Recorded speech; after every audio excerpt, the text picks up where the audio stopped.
completamente consumido por las llamas. Realmente es muy fuerte el video, inmediatamente empiezan a llegar las patrullas.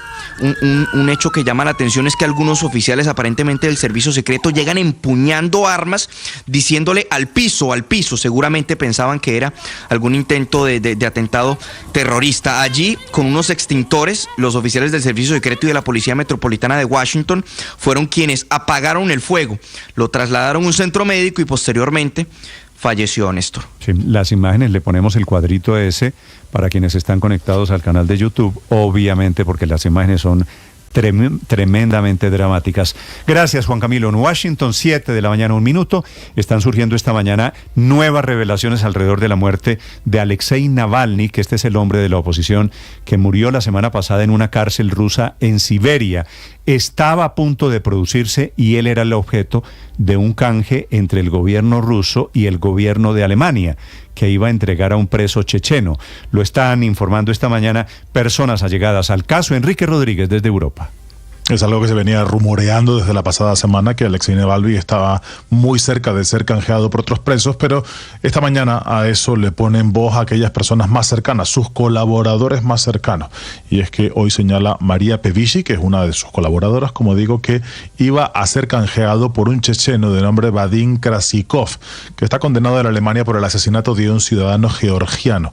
Los allegados del opositor ruso, fallecido el pasado 16 de febrero, han señalado también que hay negociaciones muy avanzadas en ese sentido para ese canje. Además, ese canje también, según esas mismas fuentes, podría haber sido extendido a otras personas, a otros 2 estadounidenses que se encuentran presos en territorio ruso. Evidentemente, desde el Kremlin no se dice ni una sola palabra sobre este asunto. Y llega todo esto después de que este mismo fin de semana el cuerpo del opositor ruso ahora sí fuese entregado a su madre después de que pasasen más de 7 días de su muerte. Las autoridades le habían pedido a la progenitora que aceptara un entierro secreto o que sería sepultado dentro de la colonia penitenciaria en la que murió. Sin embargo, ese entierro no se ha producido y ese entierro secreto no fue aceptado por sus familiares. Hoy, el portavoz del Kremlin, Dmitry Peskov, no se ha referido a la muerte de Navalny directamente, pero sí al nuevo paquete de sanciones contra Rusia que ha sido presentado en los últimos días por Estados Unidos y por la Unión Europea, y ha señalado con algo de desdén que no se ha anunciado nada fundamentalmente nuevo y que es poco probable que los que imponen las sanciones puedan inventar algo esencialmente nuevo sin dañar a su propia economía. Peskov ha añadido también que la economía europea y los intereses de las empresas estadounidenses se ven indirectamente afectadas por esas sanciones que ha vuelto a señalar son de carácter antirruso, Néstor. Estás escuchando Blue Radio.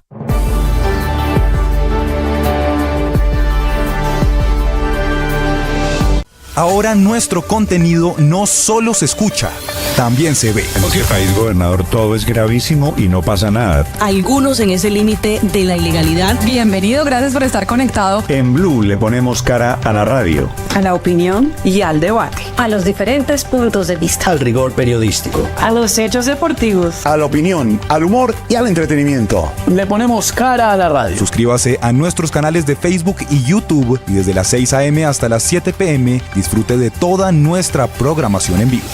Blue, la alternativa.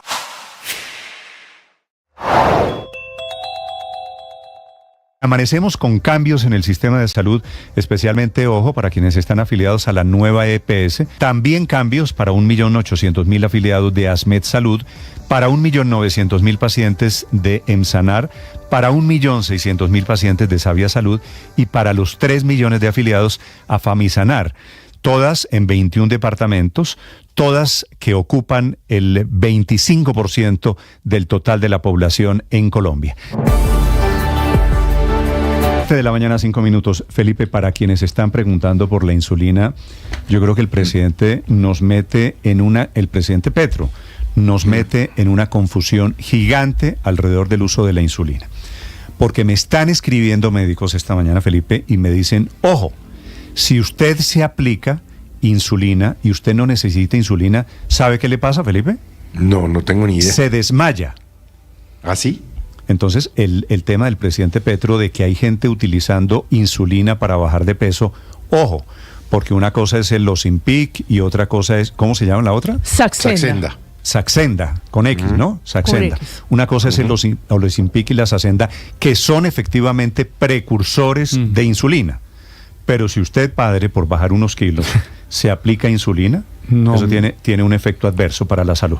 Hay que decir claramente que la insulina es una hormona que busca controlar la glucosa en sangre. Bueno, he llamado al doctor Carlos Mendivil, que es diabetólogo, es el presidente de la Federación Diabetológica de Colombia y por supuesto es el experto en estos temas de diabetes. Doctor Mendivil, buenos días. Muy buenos días, ¿cómo están? Doctor Mendivil, primero que todo quisiera preguntarle, estamos en escasez, esto es lo que lleva a la declaración del presidente Petro, estamos en escasez de insulina, ¿verdad? Pues en este momento digamos que está un poco más difícil de conseguir de lo que solía estarlo, sobre todo en el canal particular, no tanto en el institucional, pero todavía no estamos en una situación de desabastecimiento. No es así. En este momento por lo menos, vamos a ver cómo evolucionan las cosas, pero en este momento aún no. Ok, y entonces, doctor Mendivil, le pregunto, ¿es cierto que, como dice el presidente Petro, la gente se está aplicando la insulina para adelgazar? No, eso es completamente falso, sobre todo por la siguiente razón, porque la insulina no baja de peso, la insulina, por el contrario, aumenta de peso. Es un efecto que a veces nos sirve y que a veces no nos sirve. Digamos que hay diferentes tipos de diabetes. En la diabetes tipo 1 las personas necesitan la insulina para sobrevivir porque su cuerpo no la produce y esas personas usualmente tienen bajo peso. Entonces ponerle la insulina ayuda a recuperar peso y es algo bueno. En las personas con diabetes tipo 2 las personas usualmente ya traen sobrepeso, sino que se les damos es para normalizar sus niveles de azúcar en algún grupo de pacientes que lo requieren y en ellos el hecho de que ganen de peso es, llamémoslo así, un efecto adverso, deseado pero necesario, pero nunca baja de peso. La insulina no baja de peso y jamás nadie la ha utilizado para bajar de peso porque número uno no serviría. Doctor Mendivil, estos medicamentos que es cierto aparentemente tienen relación, le pediría que usted nos explique cuál es la relación con la insulina, ese Ozempic y el otro Saxenda. ¿Esos son técnicamente, son insulina? No son insulina en absoluto, son un grupo de medicamentos que se llama agonistas de GLP-1, tienen otra composición química, otro mecanismo de acción, otros efectos fisiológicos, tienen absolutamente nada que ver con la insulina. De pronto el presidente se confundió porque vienen en un dispositivo similar, pero no tienen absolutamente nada que ver con la insulina desde ningún punto de vista. Cuando usted dice un dispositivo similar, es que ambos vienen como un lapicito que se aplica como una inyección en el ombligo, creo, ¿no? Sí, a nivel subcutáneo, pero ahora hay todo tipo de medicamentos que se aplican así, pues anticoagulantes, hormona de crecimiento, medicamentos para la osteoporosis, medicamentos por supuesto para la diabetes de diferentes familias, pero nada tiene que ver la insulina con los GLP-1 en absoluto. Doctor Mendivil, busco aquí Ozempic y Saxenda y me aparece que son precursores de insulina. ¿Eso qué significa? No son precursores de insulina, no lo son en absoluto, es otra molécula. Simplemente cualquier medicamento que sea una proteína debe administrarse por vía subcutánea porque si se da por vía oral el ácido del estómago la destruye. Entonces es lo único que comparten, pero tampoco es precursor de insulina. De hecho, sus acciones son en cuanto al peso opuestas. ¿Qué quiere decir acciones opuestas? Es decir, el Ozempic y la Saxenda sí tienen el efecto de reducir de peso. Sí, son medicamentos. El Saxenda está aprobada para la indicación de obesidad o sobrepeso con comorbilidades y Ozempic está indicado para diabetes, pero ayuda a reducir y a controlar el peso. Eso es así. Doctor Mendivil, ¿por qué el presidente mete, y veo que aquí hay muchas personas que están metiendo en la misma bolsa de insulina el Ozempic y la Saxenda? Es un error craso, es un error por desconocimiento y creo que se debe a que vienen en dispositivo para aplicación subcutánea, y a que ambos se pueden usar en pacientes con diabetes, pero no tienen nada que ver. Ok, esa es la relación. ¿Y el Ozempic qué efecto causa en los pacientes con diabetes? En los pacientes con diabetes ayuda a reducir los niveles de azúcar y ayuda a controlar el peso corporal y también mejora triglicéridos y tensión arterial y otra serie de cosas. Pero no es insulina. Pero no es insulina y no actúa como la insulina y como les digo, la insulina por el contrario no bajaría de peso sino que sube. Sí, acabo, como están ofreciendo con el tema de las dietas y el tema estético, están ofreciendo ese Ozempic y Saxenda por montones, inclusive en supermercados o en droguerías. Eso lo venden sin restricción médica, ¿verdad? El Ozempic y la Saxenda. No, son medicamentos y solamente se deben administrar y vender con fórmula médica, ambos. Pero en Colombia le puedo decir que conozco muchas personas que van a la droguería y piden Ozempic y se los lleva el señor de la droguería y se los aplica el señor de la droguería sin fórmula médica. Sí, digamos que eso es una práctica incorrecta. Es un medicamento y como todo medicamento tiene restricciones, tiene contraindicaciones y debe expenderse solamente con fórmula médica. Sí. Los tres, Ozempic, Saxenda y cualquier tipo de insulina, que hay varias. Sí, doctor Mendivil, ¿cuál es la insulina que está agotada en Colombia? Hay un grupo de medicamentos que se llaman análogos de insulina. Son insulinas, digamos, más modernas, que tienen un perfil de acción más favorable, causan menos hipoglucemia, y esas están un poco más difíciles de conseguir. Algunas marcas de esas, no son todas, pero no, están más difíciles de conseguir, sí. Sobre todo unas que se llaman de acción ultra rápida. Sí, fíjese, doctor Mendivil, que el fin de semana hicimos el ejercicio aquí en Blue Radio en algunas droguerías, llamando a preguntar por Ozempic, por Saxenda, y es común, nos decían, que se agotara. ¿En ese grupo hay que meter esos medicamentos? Aún no, como les digo, los fabricantes de medicamentos tienen como dos canales, un canal institucional, que es los medicamentos que le dan a las personas a través de su EPS, y un canal privado, un canal particular donde la persona lo paga de su bolsillo. En general, ellos por ley tienen que privilegiar el canal institucional, entonces en ese canal hay más disponibilidad. Si uno llama y dice lo voy a comprar, es más fácil que no lo encuentren, cualquiera de esos. Y de hecho no solamente ese grupo de medicamentos, varias familias más de medicamentos tienen menos abastecimiento en el canal particular.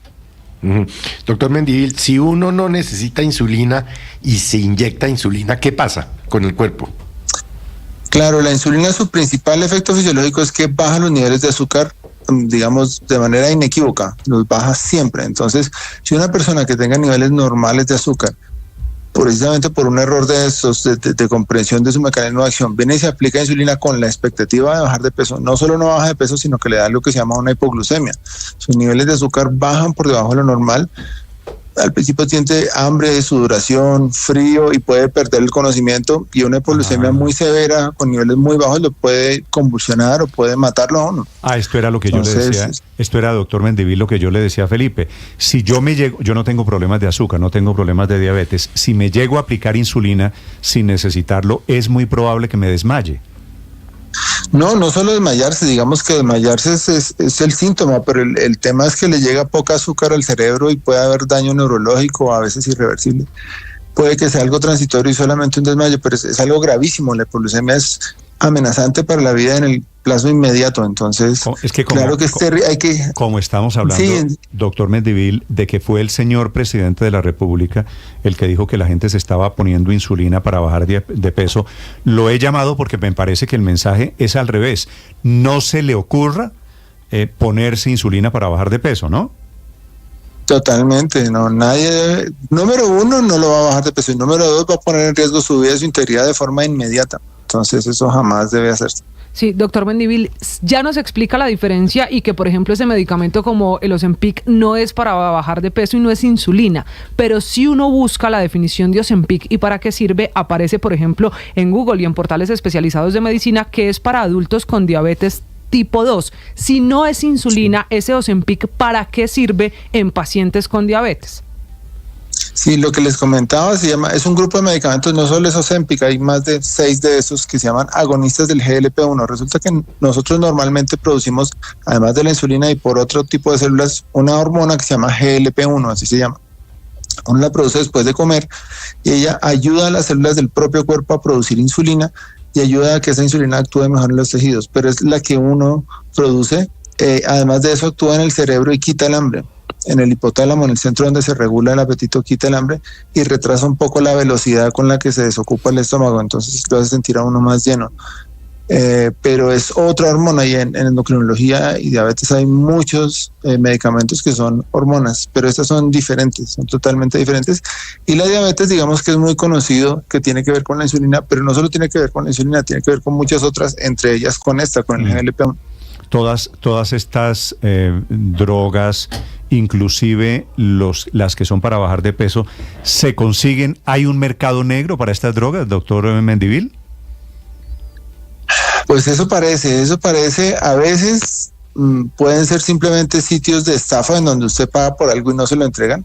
Eso le puede ocurrir, le ha ocurrido a algunas personas. Y en otros lados son personas inescrupulosas que tienen farmacias o que venden medicamentos de fórmula médica sin la fórmula médica. Pero como estamos hablando de dos cosas diferentes que son las que relaciona el presidente Petro, termino preguntándole de los dos temas. ¿El tema ese del Ozempic es adictivo? No es adictivo. Lo que sucede es que el Ozempic no es adictivo ni ese grupo de medicamentos son adictivos en absoluto. Lo que sucede es que, como todo medicamento, si usted tiene una contraindicación y se lo aplica, pues le pueden ocasionar un daño a la salud, pero no es porque sea adictivo en absoluto. Es porque... Ok, y sí, entonces dicho que hay unas que son para bajar de peso y otras para combatir la diabetes, doctor Mendivil, ¿cuáles son las que están escaseando? ¿Cuáles son las difíciles de conseguir? Por ejemplo, Ozempic en particular, en el canal no institucional está muy escasa, pero en el canal institucional tengo entendido que está con abastecimiento normal. Y las insulinas, sobre todo una que se llama Humalog o insulina Lispro, que es de acción ultra rápida, parece que está un poco escasa también en el canal particular. ¿También está escaseando eso? Digamos que hay pronunciamientos al respecto, pero en el canal institucional hasta el momento no ha habido ningún pronunciamiento de quienes administran o quienes expenden estas drogas a los pacientes de las EPS hasta el momento. Me imagino que los Ozempic, por ser un tema eminentemente estético, no lo cubre la EPS, ¿cierto? Eso toca del bolsillo particular. Bueno, eso es un error, esa premisa. No es un medicamento puramente estético, es un medicamento para el control de la diabetes. De hecho, formalmente no está aprobado para la indicación de obesidad en Colombia. Digamos que la gente se beneficia en ese sentido, por lo que les decía que los pacientes con diabetes tipo 2 suelen tener sobrepeso, pero debe administrarse siempre con fórmula médica. Sí lo cubre la EPS y de hecho en este momento se está administrando únicamente por el canal institucional, entonces no es cierto. O sea, el Ozempic y todas las medicinas para la diabetes las cubre la EPS. La inmensa mayoría sí. La inmensa mayoría en Colombia sí. Vale. Doctor Mendivil, gracias por esta aclaración, muy amable. No, gracias a ustedes y que tengan una excelente mañana. Le hago una pregunta. A usted como presidente de la Asociación Colombiana de Diabetología, ¿le va a producir alguna aclaración pública para el presidente? Quiero decir, ¿los diabetólogos le van a enviar alguna carta al presidente haciendo estas aclaraciones? Pues estábamos pensando en si valía la pena producir un comunicado, pero a veces este tipo de declaraciones para decir no a algo terminan siendo una publicidad no solicitada y nos preocupa muchísimo que la gente entonces se lleve esa idea de que en ciertas circunstancias se puede aplicar insulina para bajar de peso y termine por hacerse daño, ¿no? Entonces pienso que más bien hay que bajarle el ruido a la cosa. Ya en medios se están produciendo aclaraciones en esa dirección. Okay. O sea, sí, a veces que el remedio es peor que la enfermedad. Suele suceder así. Si usted ve una declaración de que no haga algo, lo primero que hace es que va y lo hace, sobre todo acá en nuestro país. Sí. Entiendo perfectamente de qué me habla. Gracias, doctor Mendivil, muy amable. Bueno, feliz día para todos. Bueno, señor, son las 7 de la mañana, 19 minutos. Felipe, ¿le queda claro?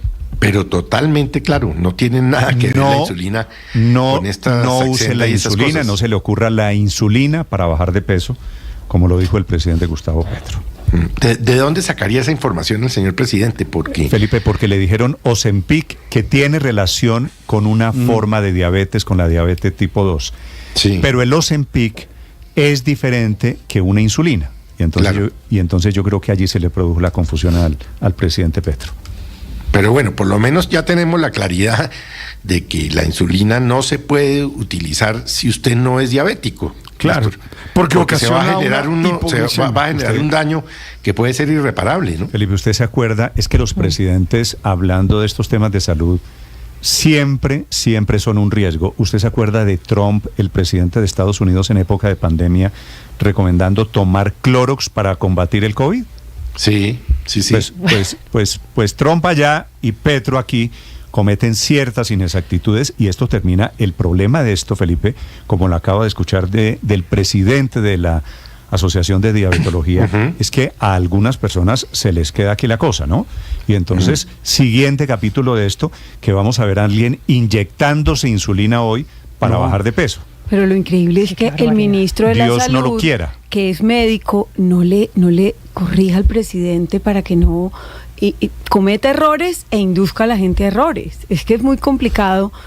Precisamente, él no tiene por qué saber de todo, pero no debe hablar de lo que no sabe. No, y estaba con el doctor Ricardo, con el doctor Rossi, el nuevo director del INVIMA. Y con el doctor Luis Carlos Leal, que es el nuevo superintendente de salud. Fue en la posesión, médico, en la posesión de Leal. Eso fue el viernes en la tarde. Sí, tenía entonces expertos. El INVIMA ahí mismo dice una cosa un poquito cierta. El tema de la falta de insulina y de los Impic y de Saxenda, todo eso son por un problema logístico que se debe arreglar. No es que los señores están utilizando, no es que la manada de gordos uribistas de extrema derecha en Colombia están utilizando la insulina para desabastecer el sistema de salud en Colombia. Puede, además de un error, una imprudencia, porque pues produce semejante resultado lo que dice el presidente Petro, de que la gente eventualmente dice, ve, la insulina entonces sirve para bajar de peso y se la va a querer aplicar, y resulta que le produce pues un daño muy grande en la salud, además de que le produce el efecto contrario, de que es que pues normalmente aumenta el peso de las personas que se aplican insulina. De hecho, eso era una cosa más o menos conocida, digamos, popularmente, digamos, uno más o menos ha oído, yo al menos, que no sé nada de eso, y nunca he tenido incluso una persona cercana que haya tenido que aplicarse la insulina. Sé, y porque he oído que quienes lo tienen que aplicar tienen un problema de que les aumenta el peso, y por eso mucha gente incluso a veces es reacia a aplicársela. Pero pues yo sí creo que al presidente de la República habría que pedirle de verdad en este caso que corrija, porque está produciendo un efecto, o puede producir un efecto muy negativo, y no le cuesta nada decir, me equivoqué, la confundí con tal cosa, etcétera. Pero claro, al presidente ya Petro sabemos que eso le cuesta mucho trabajo hacerlo, pero en este caso, que no hay, digamos, un tema político, ni está debatiendo con algún contradictor político, debería tener un acto de humildad, y decir, me equivoqué, y si quiere dar una explicación de por qué se equivocó o lo que fuera, pero quitar la idea de la cabeza de la gente de que eso puede servir para bajar de peso. Ahora, no confundir una vez más, María Camila, entonces Saxenda y Ozempic con el tema de la insulina. Digo, no repetir el mismo error del presidente, porque hay mucha gente que me está escribiendo que me dice, me apliqué Saxenda por un buen tiempo y lo que hace es suprimir el apetito. Claro, ese es un tema.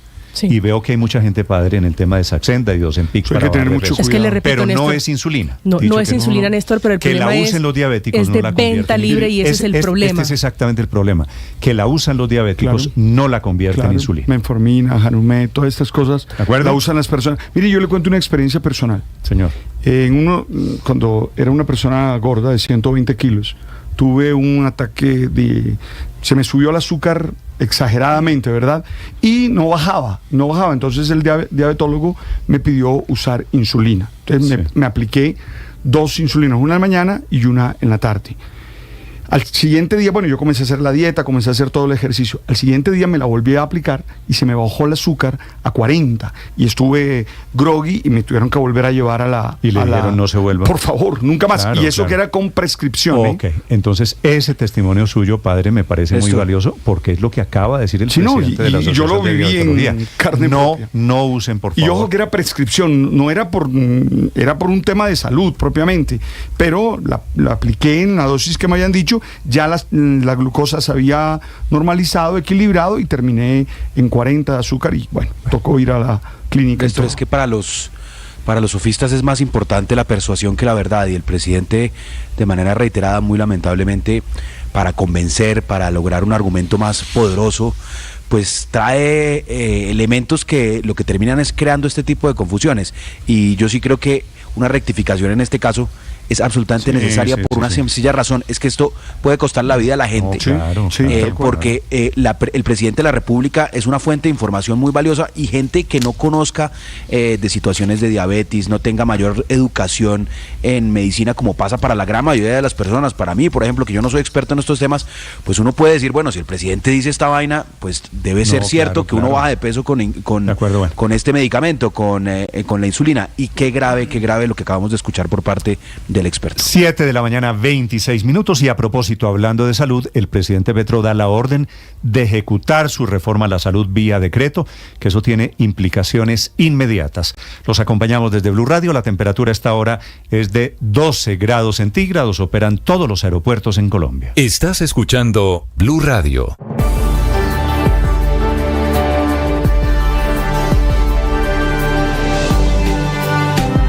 Lidiamos con enfermedades mentales y con conflictos emocionales, y es muy difícil hablar de eso en voz alta. Soy María Elvira Arango y los invito a escuchar Qué Locura, historias reales de lo que no se habla, con testimonios conmovedores y con expertos y especialistas. Escúchenos, este es un lugar seguro. Este podcast es impulsado por porquequieroestarbien.com, el programa de salud mental de la Fundación Santo Domingo. La producción es de La No Ficción y Boombox de Caracol Televisión. Encuentre todos los episodios del podcast en boombox.com o en su plataforma de audio favorita. Boombox Podcast, un mundo por escuchar. Boombox.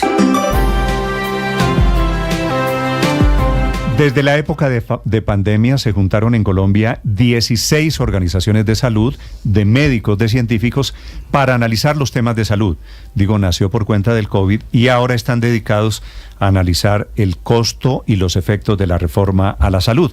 Ahora que el presidente Petro ha ordenado implementar la reforma a la salud vía decreto, la tesis, Ricardo, del presidente Petro es hacerlo a través de las EPS que controla el gobierno, la principal de ellas, la nueva EPS. Así es, y luego de que se hubiese dado la movida para cambiar al presidente de esa nueva EPS, salió, usted recordará, el doctor José Fernando Cardona y llegó el doctor Aldo Cadena, cercano al presidente, había sido su secretario de salud en la época en la que Petro fue alcalde de Bogotá, sumado a las EPS intervenidas. El presidente dice, ahí hay una masa crítica de 10 millones de pacientes por donde puede adelantarse la reforma o parte de la reforma. Así que todas las piecitas del dominó están cayendo y todas las piezas del rompecabezas están comenzando a casar. Se tomaron la nueva EPS y ahora anuncian, el siguiente anuncio era más o menos predecible, que la reforma a la salud se hará vía decreto. El doctor Carlos Valdivieso es el presidente del Colegio Médico, miembro de este grupo de los acuerdos fundamentales. Doctor Valdivieso, buenos días. Néstor, muy buenos días a ti y un saludo muy afectuoso a todos los ilustres miembros de la mesa de trabajo, a Camila, a Felipe y a todos los demás. Doctor Valdivieso, tengo entendido que ustedes ya durante todo el fin de semana han hecho cuadrito de qué se puede hacer vía decreto y de qué no se puede hacer vía decreto, ¿verdad? Así es. Lo primero que hay que decirle a la población es que la reforma a la salud no es la que se está tramitando en este momento en el Congreso, la única reforma. La Ley 100 ha tenido muchas reformas desde el año 2007 para acá. Por ejemplo, la aplicación de lo que se ha dicho de la atención primaria en salud y de la promoción y prevención, eso ya está establecido en una ley que es la 1438-2011, basta solo aplicarlo. La constitución de las redes, es decir, de la integración de los diferentes hospitales públicos y privados para atención de los pacientes, esto de las redes ya existe en la ley 1438 y en la ley estatutaria de salud, que es la 1751. Lo que tiene que ver con la política farmacéutica y las restricciones a los precios ya está en la ley estatutaria de salud, que está vigente. La cuestión de crear hospitales públicos o de mejorarlos o de crear centros de salud, eso ya está en la ley 1438-2011 en los artículos 69, 79, 83. El giro directo de los recursos está ya en la ley estatutaria artículo 5 la posibilidad de hacerlo, por eso el gobierno lo está haciendo en muchos casos, y también en la ley 1438. Y lo que tiene que ver con el recurso humano en salud o talento humano en salud, que lo llamamos hoy en día, también está en la ley 1751. Todas esas cosas no necesitarían reforma porque las puede implementar el presidente de una vez y ya. ¿Qué no puede implementar el presidente? El presidente no puede transformar una EPS eliminando totalmente la intermediación financiera en este momento. No lo puede hacer. El presidente no le puede obligar a las personas que hacen parte o los usuarios de las EPS, por ejemplo, en este caso de la nueva EPS, obligarlos a empadronarlos en una IPS determinada violando su libertad de elección. Eso no lo puede hacer. El presidente no puede modificar la estructura del manejo financiero del sistema de salud eliminando la UPC o eliminando el plan básico de salud. Tampoco lo puede hacer. Pero doctor Valdivieso, perdóneme porque lo que usted nos dice es muy importante, sobre todo teniendo en cuenta lo que dijo el presidente Gustavo Petro el viernes pasado en la Casa de Nariño. Usted nos dice que el presidente hoy no podría eliminar la intermediación de las EPS. El viernes el presidente dijo que con la nueva EPS y las EPS intervenidas lo que buscaría hacer era adelantar el giro directo de los recursos a las IPS. ¿Ese no es un hecho que eliminaría la intermediación de las EPS, así estén intervenidas por el gobierno? No, lo que pasa es que el presidente puede hacer el giro directo, por ejemplo, en EPS que son del Estado, como por ejemplo el caso de la nueva EPS. Eso lo puede hacer, como digo, porque le establece eso la Ley Estatutaria de Salud y el 1438. Lo que no puede hacer es interferir en aquellas EPS que no estén bajo gobierno del Estado. En Antioquia tenemos un caso muy particular que es el de Saviasalud, sí. EPS, que atiende el régimen subsidiado, que está intervenida. Sí. Ahí el presidente podría implementar eso porque, entre otras cosas, la ley 1438 establece en el artículo 29 que en el caso del régimen subsidiado se puede hacer giro directo. Esto obviamente tiene que ver con la financiación y la manutención de la viabilidad de las IPS del Estado. Entonces ahí podría el presidente hacer giro directo, sí, pero no puede implementar el giro directo de manera universal, eliminando totalmente intermediación financiera de otras EPS que no estén bajo su control.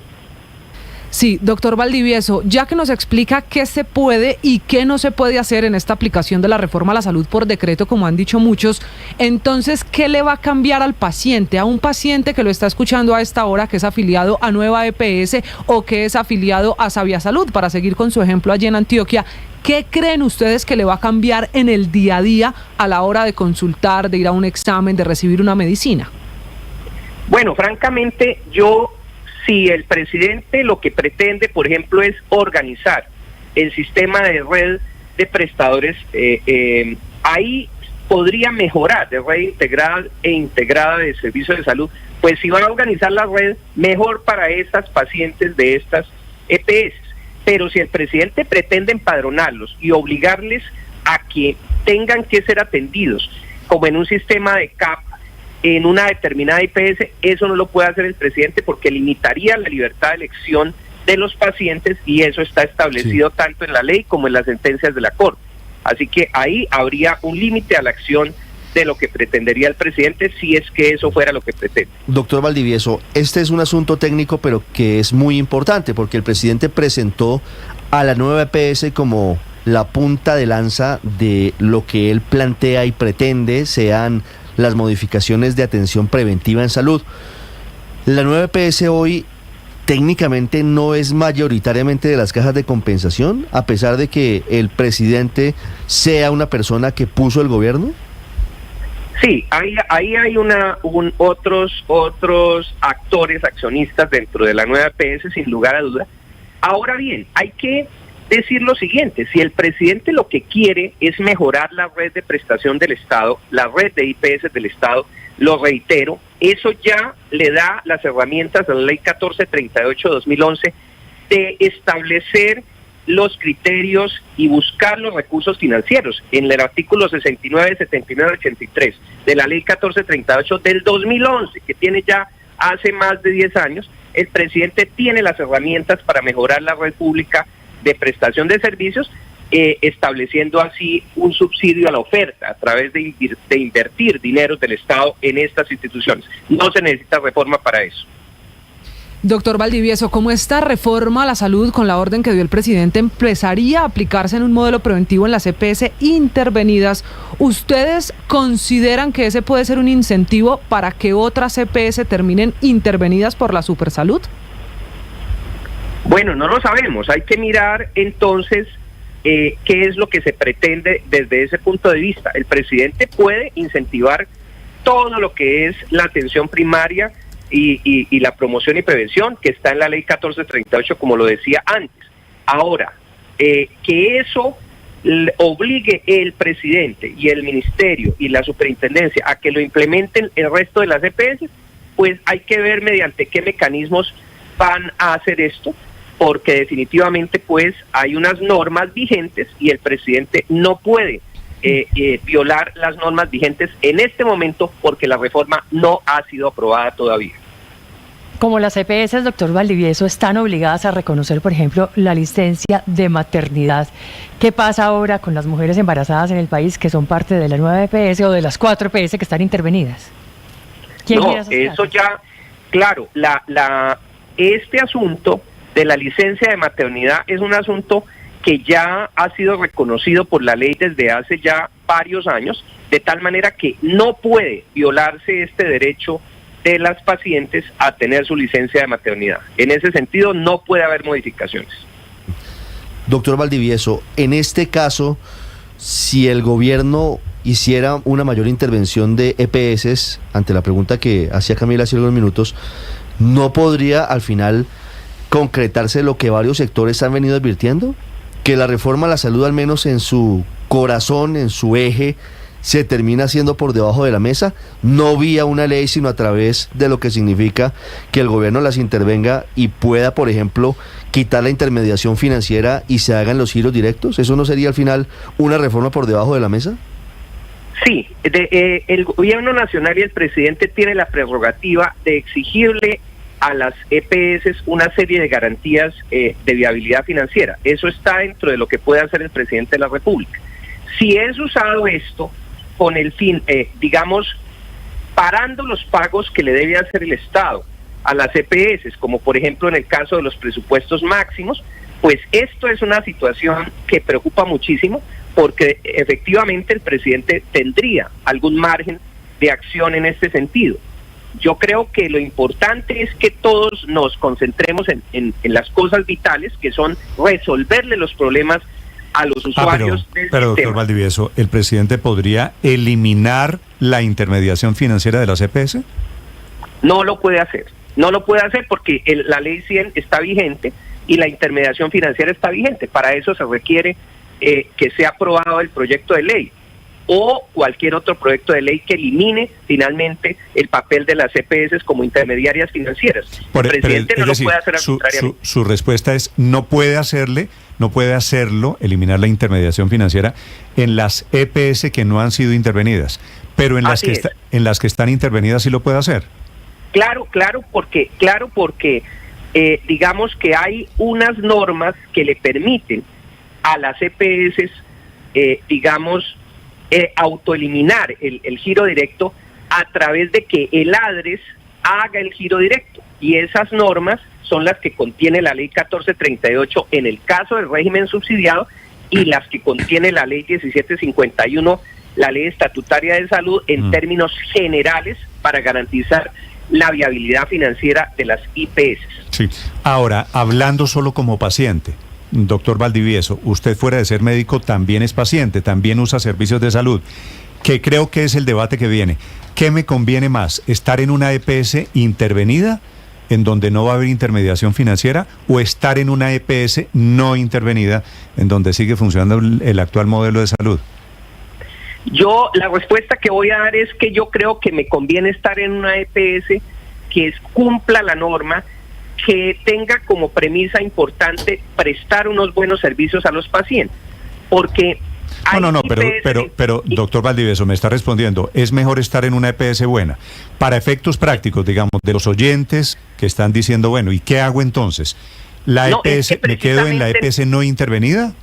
Néstor, precisamente tenemos el caso en Antioquia. Estamos en la EPS que se llama Sabia Salud, y lo que está pasando es que la intervención del gobierno nacional, lejos de mejorarle la prestación de los servicios a los pacientes, tenemos problemas de dispensación de medicamentos. Entonces la intervención no ha sido la solución en Antioquia, la intervención de Sabia Salud de los pacientes de esta importante EPS de régimen subsidiado en Antioquia. Sí. Así que la intervención no muestra ser la solución. Ok, entiendo que esa es la respuesta a cuál es la alternativa en este dilema. La última pregunta para el doctor Valdivieso, Felipe.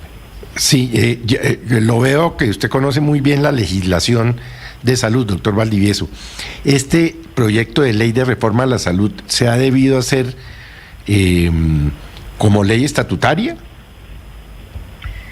Nosotros pensamos que ya hay una ley estatutaria que es la 1751, la ley estatutaria de salud. Lo que se ha debido hacer, y esa fue la reforma verdadera al sistema de salud colombiano junto con la ley 1438 de 2011 y otras, lo que debe hacerse es implementarse la ley estatutaria de salud. Para eso el gobierno tiene las herramientas jurídicas. Ahora bien, nos parece muy peligroso atacar algunas estructuras del manejo financiero del sistema de salud como el pago prospectivo a través de la OPC o modificar el esquema de servicios cubiertos del Plan Básico de Salud. Esas son modificaciones o situar demasiado poder en el ADRES de tal manera que el ADRES se convierta en un ordenador del pago para uso político del gobierno de turno. Estas son cosas que nos parecen sumamente peligrosas y que nosotros estamos, pues, las organizaciones médicas con lupa sobre esta reforma en ese sentido. Y desde esas organizaciones médicas es este pronunciamiento a propósito del anuncio del presidente Petro de ejecutar la reforma a la salud vía decreto para los 18 millones de pacientes que están en estas EPS, o las intervenidas o en la nueva EPS, que es la EPS estatal en Colombia. Doctor Valdivieso, gracias por acompañarnos y gracias por la explicación, muy amable. Muchísimas gracias, un abrazo para ustedes y para la audiencia. Estás escuchando Blue Radio.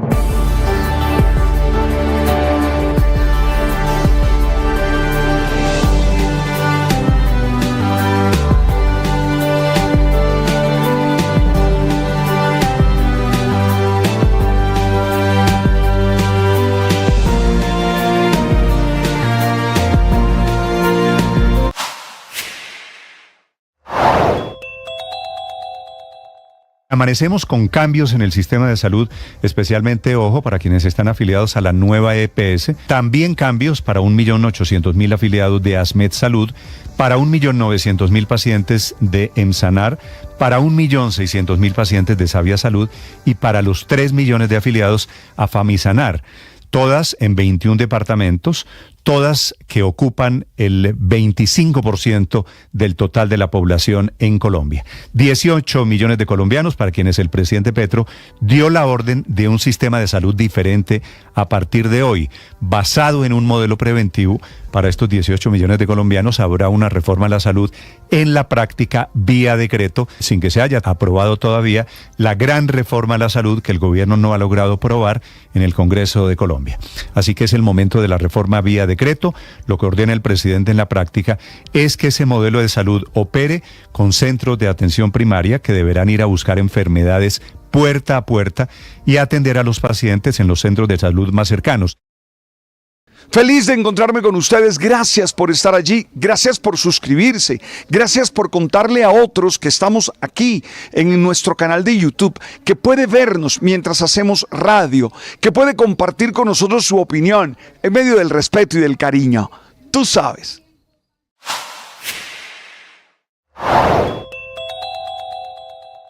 Crisis que hay por cuenta del desabastecimiento, la escasez de la insulina en Colombia. Se quejan los gremios médicos, las asociaciones científicas, ASEMI, el gremio de las EPS e inclusive ministros de salud. Los heridos de anoche en Caloto son todos militares, producto de una asonada organizada por disidentes de las FARC. Esto es lo que dice el propio Ejército de Colombia. Están instrumentalizando, utilizando a la población civil que llegó allí a hacer a los militares patrullajes, contrarrestando los efectos del narcotráfico. Y en ese corredor del narcotráfico es donde se produce este levantamiento popular. Producto de ello hay 15 militares heridos esta mañana. Hugo Mario Palomar. Néstor, soldados del Comando Apolo adscrito a la Tercera División del Ejército adelantaban patrullajes y tareas de control en la vereda Alto del Palo del municipio de Caloto, en el norte del Cauca, cuando fueron rodeados por una multitud que a punta de gritos, insultos y golpes los obligó a marcharse del pueblo.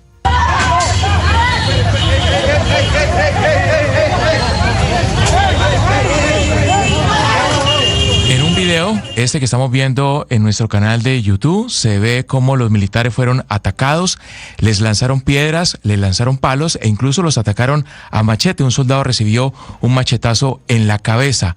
Las imágenes muestran también cómo los uniformados se repliegan ante la provocación, tal vez para evitar una respuesta a la agresión y de pronto una tragedia. Estos militares adelantaban labores contra el narcotráfico, habían incautado allí en el norte del Cauca un cargamento de droga. El general Federico Mejía, comandante del Comando Específico del Cauca, habló de 15 militares heridos. Estamos enfrente de lo que es la típica instrumentalización que ha adoptado en las estructuras pertenecientes al Estado Mayor Central de las FARC. En este momento tenemos 12 soldados que fueron violentados, heridos, y 3 suboficiales que afortunadamente no corren y no revisten ni peligro. Pero aquí detrás de esta instrumentalización lo que tenemos que entender y conocer es que están detrás de todo esto las amenazas, las multas, el desterro y en último caso la muerte. Detrás de esta sonada estarían las disidencias de las FARC, de Iván Mordisco, que se hacen llamar Estado Mayor Central y que firmaron con el gobierno nacional un cese al fuego hasta el próximo 15 de julio.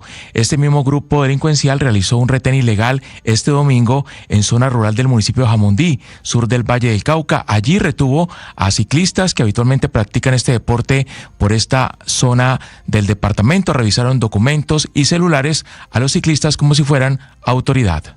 Nos salió la guerrilla, paró a todo el mundo, pidió cédulas, pidió celulares. Como había tantos ciclistas, los manes se cansaron y dijeron, nos dieron luz verde. Y dijeron que ellos no habían dado permiso de pasar de tablones, que no han dado permiso. Esto sucedió a solo 35 minutos de Cali. Los ilegales, algunos encapuchados, armados con fusiles, se tomaron su tiempo. La fuerza pública no llegó al lugar. El ejército hace poco también fue expulsado de la zona a través de una sonada. El coronel Carlos Oviedo es el comandante de la Policía Metropolitana de Cali. Hay un retén ilegal del Frente Jaime Martínez, quien es el que tiene injerencia en este sector de este municipio. Destacar que la semana pasada en el sector de Villa Colombia se presenta una sonada en contra del ejército, la comunidad, lo cual hace que ellos salgan de la zona y estamos haciendo las coordinaciones para volver a retomar el control de ese sector de la ciudad. Los comerciantes, los habitantes, la comunidad de Jamundí está pidiendo presencia permanente de las tropas del ejército tras el control cada vez más amplio que ejerce este grupo armado ilegal, las disidencias de la FARC, allí en el sur del departamento del Valle, Néstor. Sí, pero entonces los mismos disidentes sacan al ejército, Hugo Mario, de Caloto y sacan al ejército y a la policía de Jamundí. Exactamente, lo que conocemos como Estado Mayor Central de las FARC o disidencia Jaime Martínez, que estuvo detrás de la sonada en Caloto, es la que también hizo una sonada días atrás en Jamundí. Por eso no había presencia militar y por eso estos hombres armados realizaron este retén ilegal a escasos kilómetros de Cali, Néstor, intimidando a ciclistas y a conductores que pasaban por ese lugar. ¿Y esto no está en el cese, esos disidentes no están en el cese al fuego, acaso?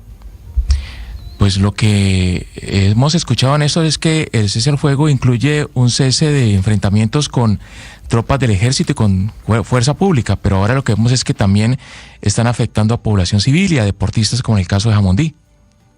Esta es la diferencia, Ricardo, entre cese al fuego y cese de hostilidades, ¿verdad? Sí, es algo que no se entiende, Néstor, pero sobre todo porque el mecanismo de monitoreo y verificación de este proceso, como en el del ELN, no está siendo efectivo. Entonces, no hay a quien quejarse y no hay quien dirima eventuales incumplimientos como este. Y lo reconoció la semana pasada el ministro de Defensa, Iván Velázquez. Esta es la gran burla de estos disidentes de las FARC, porque pactan el cese al fuego, pero sacan al ejército, con el argumento de que no lo sacan a las malas, como si esto que estamos viendo, esta agresión, por ejemplo, en Caloto, no hubiera sido una violación de cese al fuego. Y lamentablemente, hay que decirlo, Néstor, el gobierno no ha tomado tomado medidas frente a esto que se ha convertido en un hecho recurrente. Recuerde usted, el año pasado, en noviembre, se presentaron varios episodios similares, entre otros en el municipio de Argelia. Tuvieron que salir escoltados los soldados porque los disidentes instrumentalizaron a un grupo de la población para que los expulsaran del territorio. Lo del plateado es eso.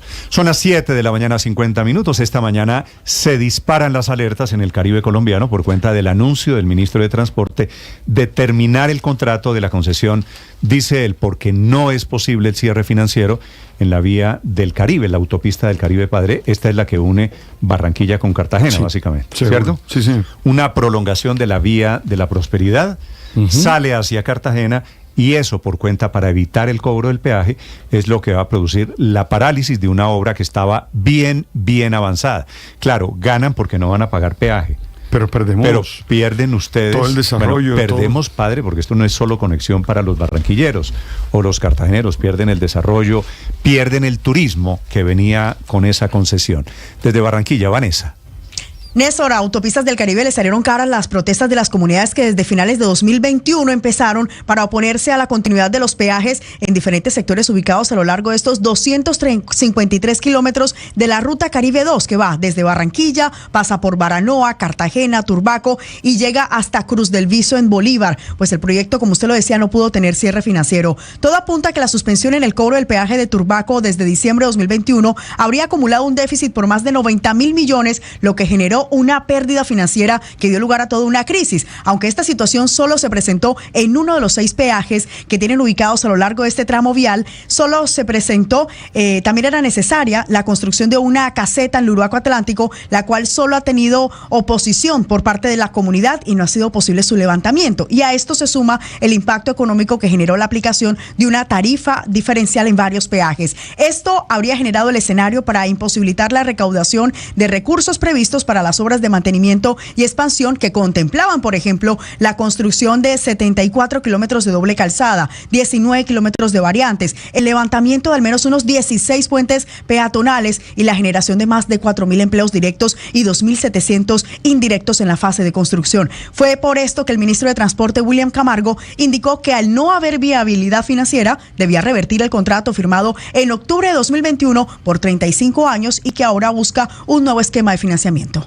En lo personal no soy optimista de que el proyecto pueda hacerse bajo el esquema concesionado. Es un ejercicio que tenemos que revisar con la ANI, pero inicialmente lo que nos indican los indicadores es que la concesión bajo el esquema que inicialmente se había previsto ya no es viable porque no tiene recursos que garanticen la construcción y operación y mantenimiento. Pero el empleo para los habitantes de la zona también se verá afectado, pues la concesión Autopistas del Caribe ya prevé la terminación de contratos con colaboradores y proveedores que generaría una ola de despido. Los únicos que celebran la noticia son los ciudadanos que pertenecen a los comités no al peaje, para quienes esto sería una victoria que permitiría cambiar el sistema de sostenibilidad financiera sin un papel protagónico para los peajes. Así lo expresa Rubén Llanos del Comité No al Peaje del Atlántico. Llevan un año mamando gallo y ya parece ser que el Estado, debido a la presión de los pueblos y analizando la forma leonina que se hizo este contrato, ha optado por la mejor situación, que es dar por culminado el contrato Trocha del Caribe. Es importante tener en cuenta que este proyecto vial recorre 5 municipios del Atlántico y 6 de Bolívar, para los que queda en vilo la inversión de más de 4.3 billones de pesos en materia de infraestructura vial.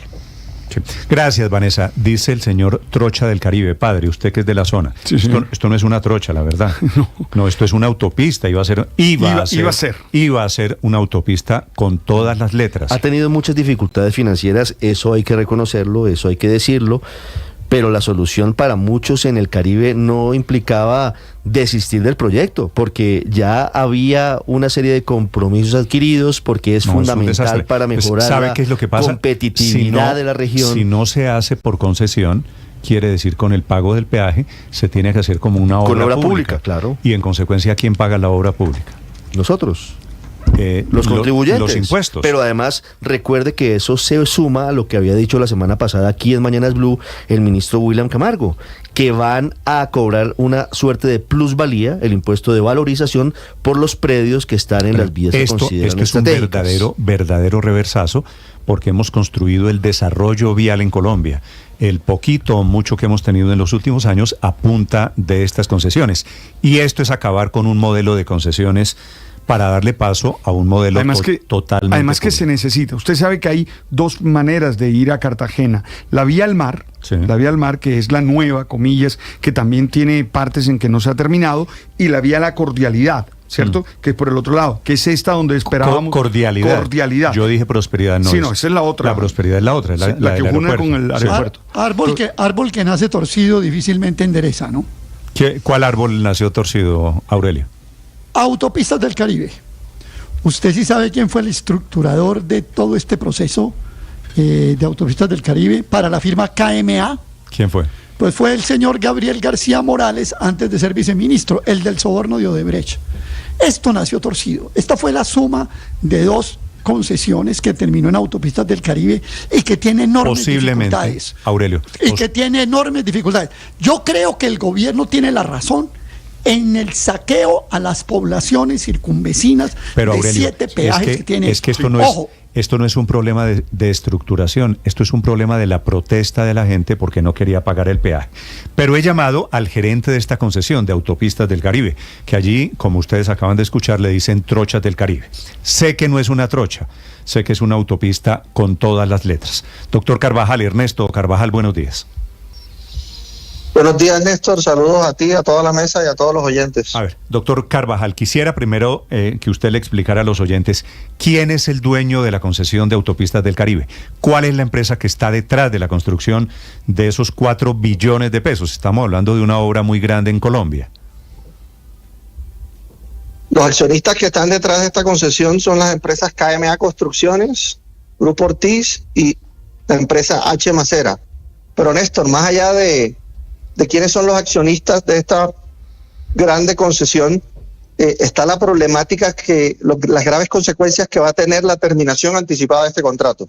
Ya lo dijo Vanessa, ya lo dijiste tú, se pierden empleos, se pierde el desarrollo, se pierde la operación y mantenimiento de 253 kilómetros origen-destino.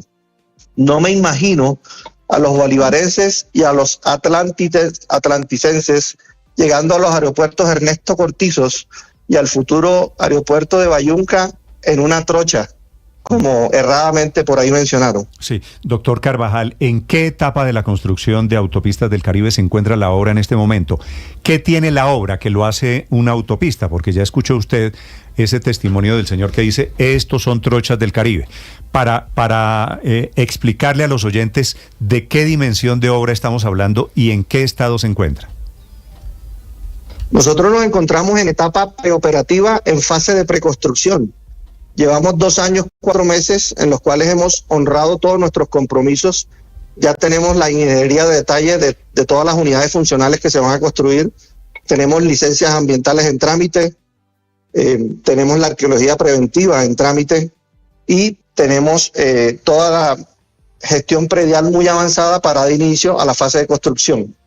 La única condición precedente que no hemos podido lograr es el acceso a un cierre financiero, dada la problemática que ya ustedes han mencionado y que corresponde a 3 riesgos de menor recaudo que están activados en el proyecto y que están a cargo del Estado, en este caso a cargo de la Agencia Nacional de Infraestructura. Pero, doctor Carvajal, ¿por qué si están apenas en una etapa de preconstrucción ya se está cobrando un peaje o por lo menos ese peaje de la discordia en Turbaco? ¿Cómo funciona esto? ¿Eso no se debería empezar a cobrar después cuando ya se entregue la obra? Bueno, lo que pasa es que estos son 6 peajes existentes. Este peaje se estructuró o inició su estructuración por allá en el año 2014 y solo hasta el año 2021 se logró firmar el contrato de concesión. Es bien importante que toda la audiencia entienda que son 6 peajes existentes con los cuales se estructuró toda o se soporta toda la estructura financiera del proyecto y por eso se firmó el contrato, ¿no? Pero en este caso, doctor Carvajal, bajo ese presupuesto de los 6 peajes se firma el contrato.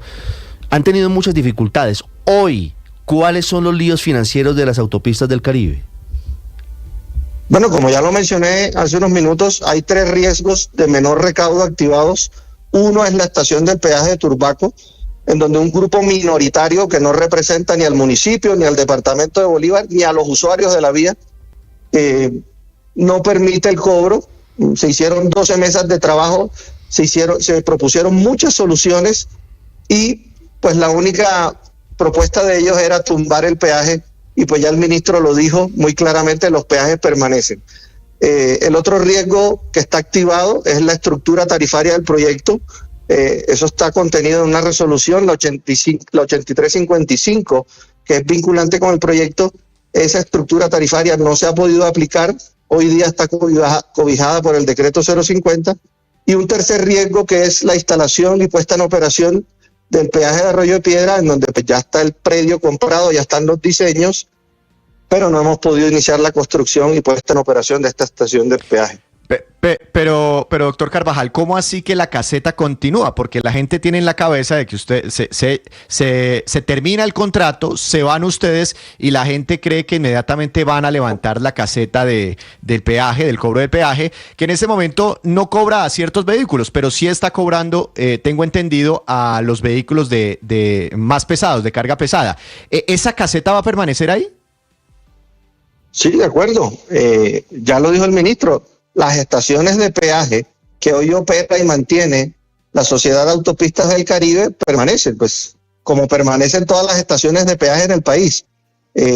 Toda la infraestructura, en caso de que se termine este contrato, toda la infraestructura se revierte al Invías y la operación de las estaciones de peaje pues pasan a la administración del Invías, ¿no? Y pues todos esos recursos van a la gran bolsa que administran los peajes del Invías y que no garantiza que la inversión y la operación de las vías, de esa gran bolsa que recauda las vías, se refleje en estos 253 kilómetros que hoy tiene Autopistas del Caribe a cargo. Sí, señor Carvajal, fíjese que quiero remitirme a una declaración de Rubén Llanos, que es el miembro del comité No Más Peajes, que dice que en esta situación estamos o que la decisión del gobierno tiene que ver porque ustedes, los de la concesión del Caribe, tenían que dar cuenta de si estaban o no garantizados los recursos para construir la obra y en palabras de él, lo voy a citar entre comillas, doctor Carvajal, ustedes mamaron gallo. ¿Eso es cierto? Qué lástima que Rubén, con tanto tiempo en la lucha, todavía no conozca los contratos de concesión. Sería importante que se asesorara bien o que leyera los contratos. Esto es una iniciativa privada y por tanto pues no tiene aporte de recursos públicos. Toda la estructura financiera está soportada en el recaudo de peajes y pues si hay unos riesgos de